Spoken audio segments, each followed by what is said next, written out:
In today's video, let me show you how to fix the Chime direct deposit not showing.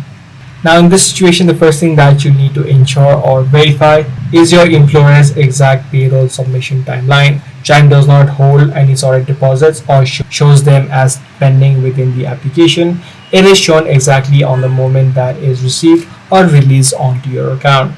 So what you need to do is within the Chime dashboard, you should be able to view the tracker being displayed if you have set up the direct deposit. So you simply need to head over to either the dashboard or head over to move money or head over to the direct deposit option where you'll get a estimated arrival time of the deposits.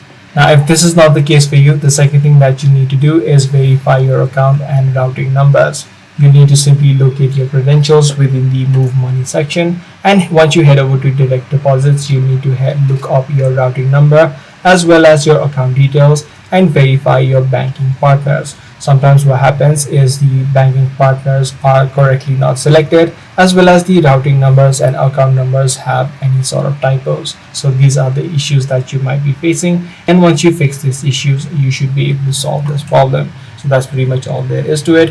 If this video was helpful to you, be sure to subscribe. I'm going to see you in the next one.